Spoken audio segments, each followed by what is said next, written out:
O fim do ano já chegou e dezembro, considerado o mês das contratações extras e dos gastos com as famosas compras de final de ano, está praticamente comprometido. Para diminuir o impacto negativo no próximo ano, algumas medidas já estão sendo tomadas. Nosso tema de hoje é crise econômica e mercado de trabalho. O Rio em Foco está no ar.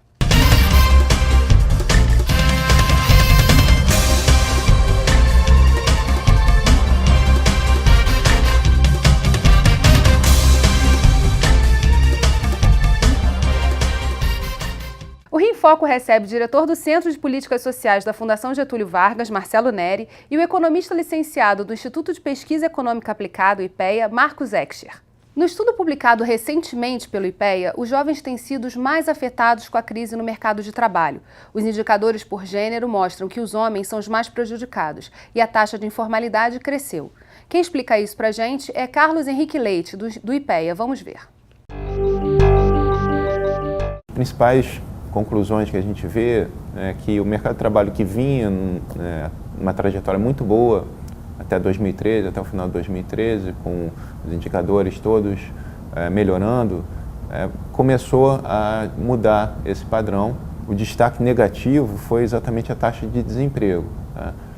Que passa aí de 6,5% no último trimestre de 2014 para 8,3% no segundo trimestre desse ano de 2015. E aí a gente vê também a questão de qualidade do pós-trabalho, né? A gente consegue oferir qualidade do pós-trabalho em duas dimensões, né?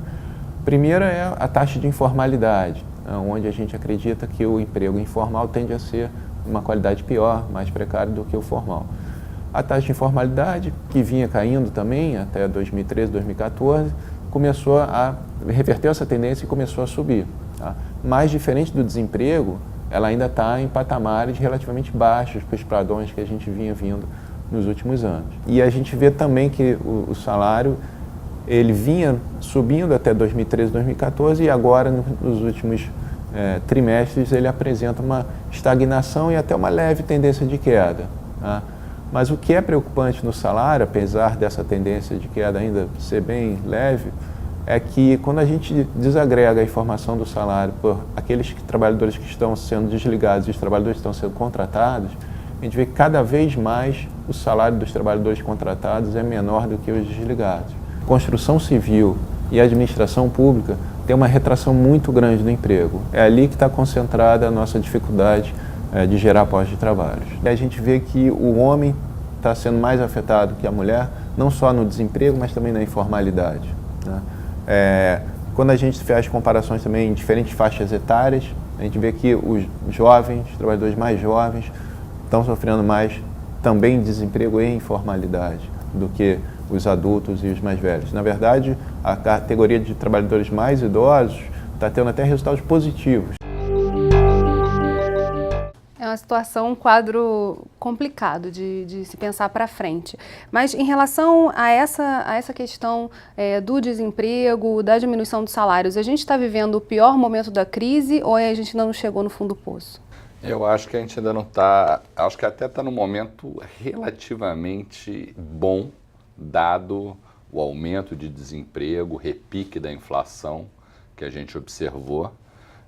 Eu acho que 2014, 2015 são períodos de transição, quer dizer, além do aumento do desemprego, que eu acho que é a pior vertente dessa crise, aumento de informalidade, você também tem um certo desassalariamento na força de trabalho, quer dizer, aumenta a proporção de conta própria, empregadores, mas principalmente de conta própria, que eu acho que é um outro fenômeno.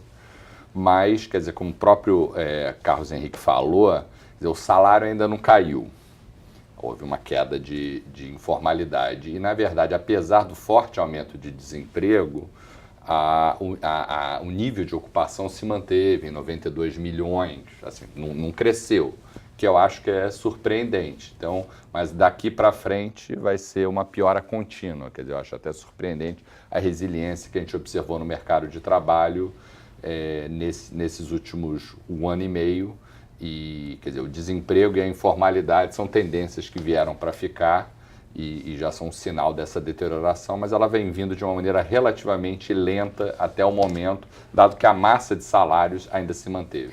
Alguns especialistas dizem que a gente vai ter saudade de 2015. Podemos falar isso? Eu acho difícil prever o que vai acontecer em 2016, se a gente vai ter saudade de 2015. Acho que 2015 tem sido um ano preocupante pela recessão, que a gente tem uma queda de PIB aí que vai ficar entre 2% e 3%, mas como realmente o professor Marcelo destacou, o emprego vem sofrendo as consequências da crise, mas de uma forma menos grave do que se observa no PIB ou nas contas nacionais de um modo geral. Parte também da preocupação, no caso específico do Rio de Janeiro, é que as Olimpíadas, de certa forma, estão segurando um pouco essa questão do emprego. A Construção Civil ainda tem que entregar as obras prometidas para 2016. E fazer depois é que é o grande dilema. Eu diria, quer dizer, o Rio de Janeiro, na verdade, vem há alguns anos, na verdade, os 3 rios, Estado, o Grande Rio, Metrópole, o município, vem crescendo acima da média nacional. Na última PNAD, 2014, cresceu um pouquinho a mais do que a média nacional, mas sem muita força no mercado de trabalho, um pouco pior do que a média nacional.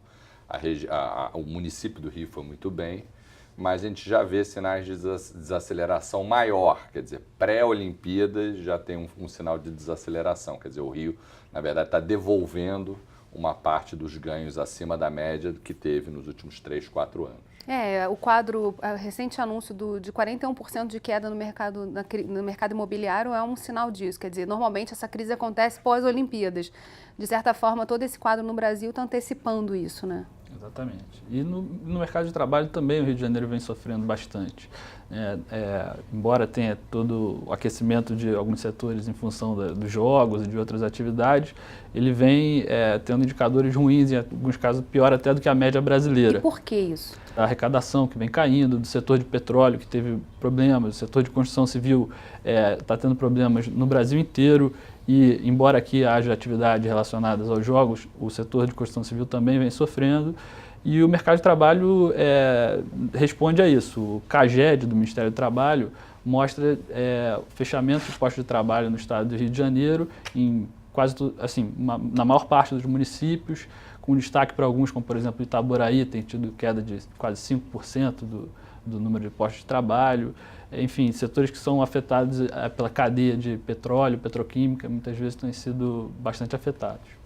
A gente vai falar um pouco no próximo bloco sobre as medidas do governo federal e aí também o que o Rio de Janeiro pode fazer. Não saia daí. Rio em Foco aqui, política e economia caminham juntas.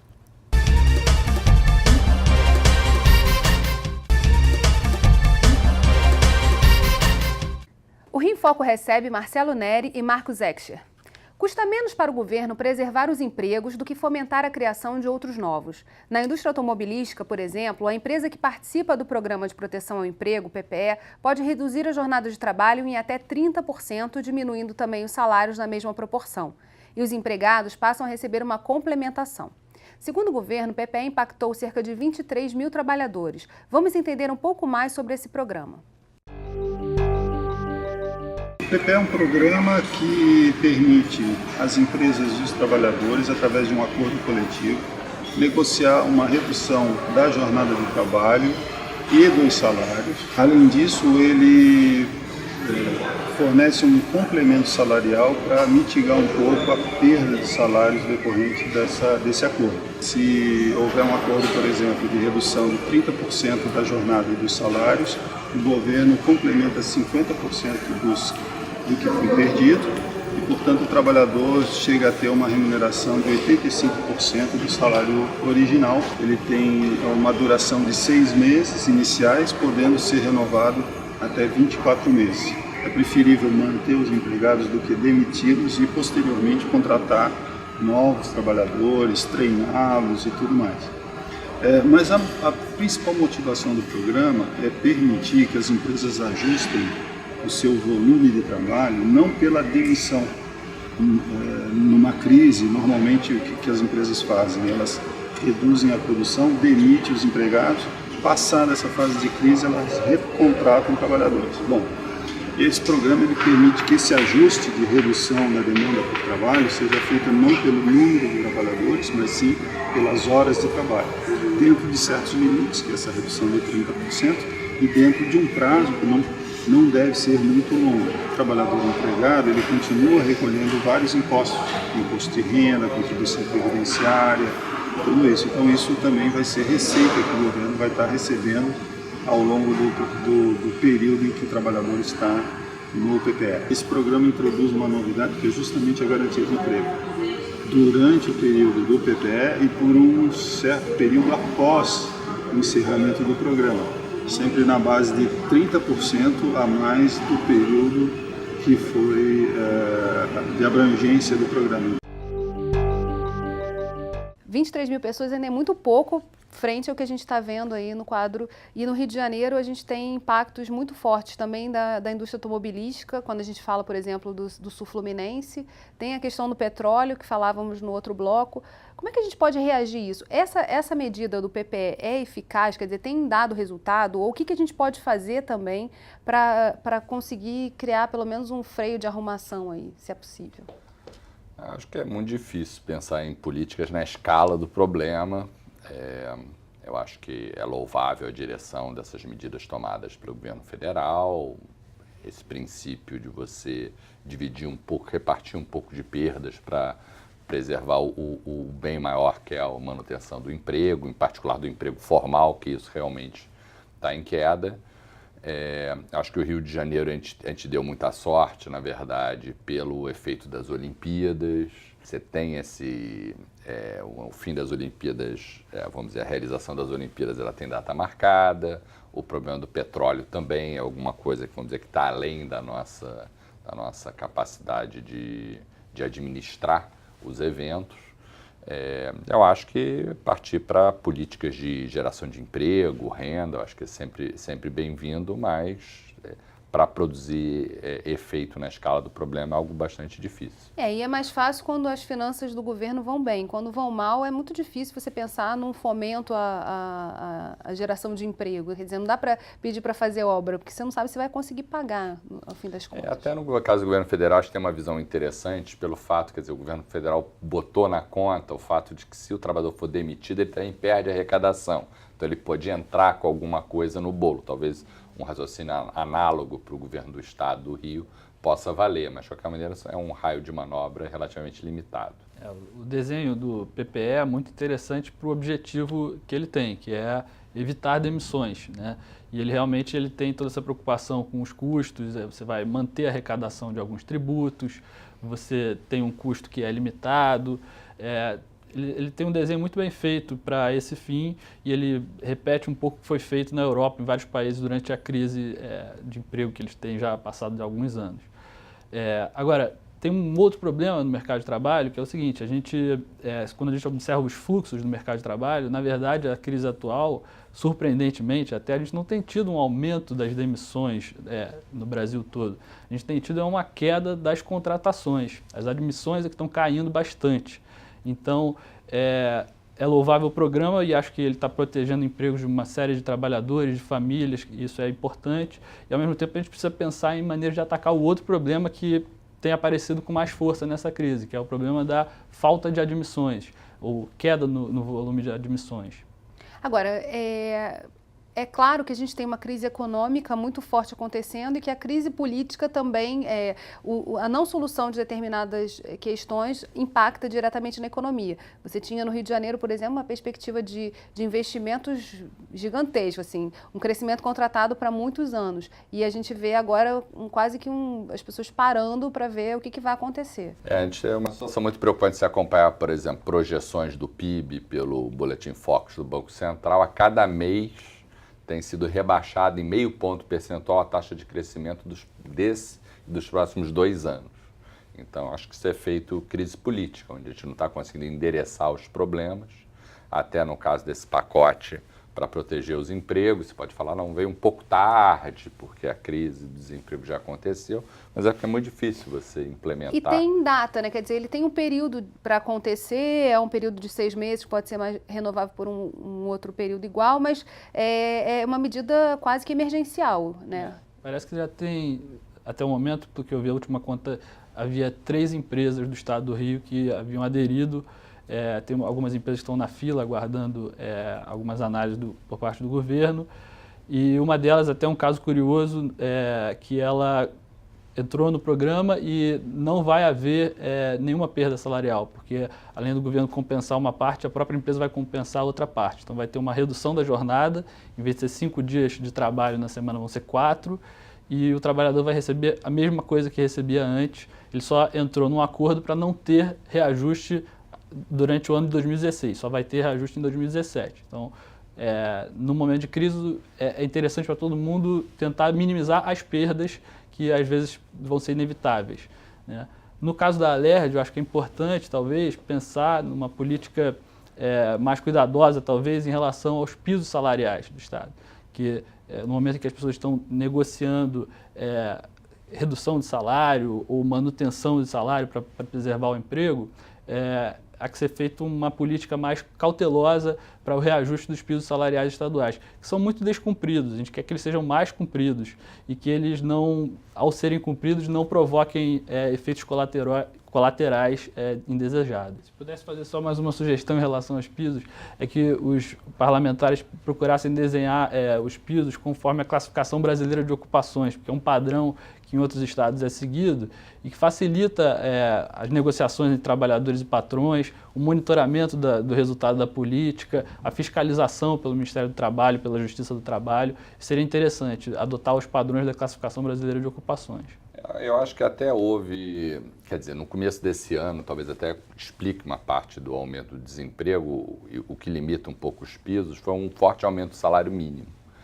Aumentar o salário mínimo quando o mercado está indicando o aumento de desemprego talvez não seja a melhor política, e o mesmo se deve aos pisos salariais estaduais, né? A gente vai para um rápido intervalo e voltamos já. Rio em Foco aqui, política e economia caminham juntas.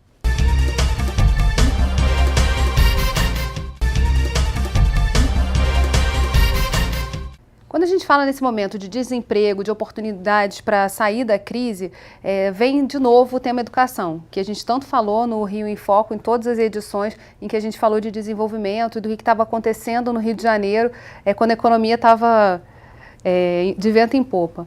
A gente perdeu uma oportunidade, acho que nessa questão da educação, de formar quadros mais qualificados. Como é que a gente pode retomar isso e qual a importância desse foco na educação no momento da crise? Houve avanços na educação ao longo dos últimos anos também, avanços que não retrocedem facilmente. Mas nesse momento de conjuntura de crise, nós temos tido aumento de desemprego e aumento na proporção também de jovens que não estudam e nem trabalham. Isso a PNAD contínua permite a gente calcular, e isso tem sido observado em 2015. O que é uma pena, porque a gente precisa, no momento em que as portas do mercado de trabalho estão mais fechadas para a entrada das pessoas, a gente precisa garantir que elas se formem bem para o momento posterior em que elas vão conseguir entrar no mercado de trabalho. Então, uma das políticas importantes, eu acho, na crise seria focar, encontrar essas pessoas, fazer contato com essas pessoas e garantir que elas estudem. Ou se formem de alguma forma técnica. Uma das políticas até propostas pelo professor Marcelo Neri já há algum tempo era de utilizar recursos do FAT, o mesmo que financia o PPE. Fundo de Amparo ao Trabalhador. Fundo de Amparo ao Trabalhador, que financia o Programa de Proteção ao Emprego, também para cursos para quem está empregado, e acho que poderia ser feito também para pessoas que estão querendo entrar no mercado. Uma espécie de Pronatec trainee, a pessoa poder treinar um tempo na empresa e ao mesmo tempo receber o treinamento. O que hoje fica um pouco restrito ao aprendiz. Alguma coisa que permitisse facilitar a entrada das pessoas. Então, de um lado, melhorar a oferta, a qualidade da oferta de mão de obra, e de outro, tentar criar novos estímulos para que as empresas voltem a contratar, que é uma coisa que está em queda. Que essa oferta está vindo, quer dizer, se a gente pegar a última PNAD tradicional, a gente vê que houve um aumento do desemprego, a ocupação aumentou bastante em 2014, olhando para trás, mas todo o aumento de desemprego foi gerado a partir dos jovens. Quer dizer, então o jovem está demandando de ocupação e não está conseguindo. E um outro fator que eu acho preocupante é que, quer dizer, de um lado tem essa redução do chamado bônus demográfico, tem menos população, a população jovem ainda está crescendo, mas vai começar a parar de crescer e até decair daqui a algum tempo. Mas a gente também vê uma redução bem forte do chamado bônus educacional, quer dizer, a educação era alguma coisa que estava empurrando o salário, o emprego para cima a uma taxa muito maior do que agora. Talvez seja, tal como o bônus demográfico, alguma coisa que seja mais forte. A gente teve a oportunidade, que era ter uma população com baixíssima educação, ela melhorou, mas a gente precisa redobrar os esforços porque a gente já está perdendo essa dinâmica educacional. E eu acho que o momento de crise é um momento onde, se está difícil de trabalhar, pelo menos o estudo tem que ser garantido para o jovem. Agora, é impossível falar da questão do mercado de trabalho sem falar de que é muito complicado contratar no Brasil. Quer dizer, você ser empregador fica cada vez mais complicado. Você tem toda uma burocratização desse processo que às vezes impede a expansão, né, e absorção de mais mão de obra. Olhar para isso, tentar reformar esse sistema é importante agora? Quer dizer, é importante levantar essa pauta? Eu acho que a crise ela tem essa oportunidade. Acho que o Brasil não tem feito as reformas tradicionais, trabalhista, previdenciária, tributária, sem falar de outras. E isso você vê países que fizeram essas reformas, etc. Mas você tem que discutir qual a reforma, que tipo de reforma você quer. É fundamental. Isso é uma nova dose de crescimento que você injeta no mercado de trabalho. A crise pode ser um motor de transformações. Já aconteceram algumas transformações pontuais na Previdência esse ano, mas poderiam ser feitas outras também no campo do mercado de trabalho. Dessas pontuais, há perspectiva de melhora e de impacto positivo? Porque a Previdência é uma crise anunciada há bastante tempo, né? Teve algumas mudanças interessantes nos últimos anos, a gente avançou alguma coisa nas microempresas, um pouco próprio estatuto das microempresas, crescer, o microempreendedor individual, e isso tem um impacto importante na Previdência. A própria PNAD, a gente vê que a informalidade na PNAD tradicional do ano passado não aumentou, caiu a formalidade empregatícia, mas aumentou a formalidade entre os conta-próprios, pequenos negócios. Então, acho que aí tem uma nova geração de políticas que é importante se olhar, porque esse grupo está crescendo, quer dizer, está diminuindo o trabalhador com carteira e está aumentando os donos de pequenos negócios. Agora, entre os jovens também há toda uma discussão sobre o que é emprego, né? O que é trabalho para essa juventude que está aí prestes a entrar no mercado. Isso consegue aparecer já nas discussões? A gente fala de várias oportunidades. Recentemente, o Rio em Foco, por exemplo, abordou os negócios sociais, quer dizer, são setores que estão vendo surgir oportunidades aí justamente para pessoas mais engajadas e que não se veem encaixadas nas perspectivas de mercado de hoje. Sim, eu acho que todas essas entradas, portas de entrada no trabalho são importantes, mas a gente quer, sobretudo, também o trabalho remunerado, um trabalho formal, se possível. A gente quer promover o trabalho de qualidade, né? Então, por exemplo, no caso dos jovens que não trabalham nem estudam, o problema atinge muito mais as mulheres e principalmente aquelas que têm criança em casa, que são mães ou que são a irmã mais velha, enfim. Entre esse grupo de jovens que têm criança em casa, a proporção de nem, de que não estuda nem trabalha, chega a 45%. Quase uma em cada duas. Né? Que em termos de políticas públicas são muito difíceis de serem mapeadas, encontradas. Né? Elas certamente estão fazendo algum trabalho em casa, um trabalho de cuidados, né? Mas a gente quer também que essas pessoas aproveitem o seu potencial no mercado de trabalho remunerado e que contribuam para a produtividade do país. A gente até tem um mapa de políticas públicas, até o Renda Melhor do Estado, Renda Melhor Jovem, que é uma poupança, que é um instrumento para o jovem que completa o ensino médio, dependendo da nota que ele tira no Enem. Quer dizer, tem instrumentos que a gente não tinha. A gente tem que abrir o olho e utilizar esses instrumentos no momento certo, que é agora. Né? Entrar com essas outras políticas de complementação, né? E avaliar essas políticas, que eu acho que aqui no Brasil, o que a gente faz, a gente cria muito programa, mas tem uma dificuldade de rever os programas que não são tão bons. A gente vai acumulando programas e eu acho que o momento de crise é um momento de ser muito sério sobre a eficiência e equidade dos programas. E quais são os instrumentos hoje para a gente utilizar e fazer isso acontecer? Acho que monitoramento a gente faz bastante, tem muitos dados no Brasil, os vários órgãos, etc.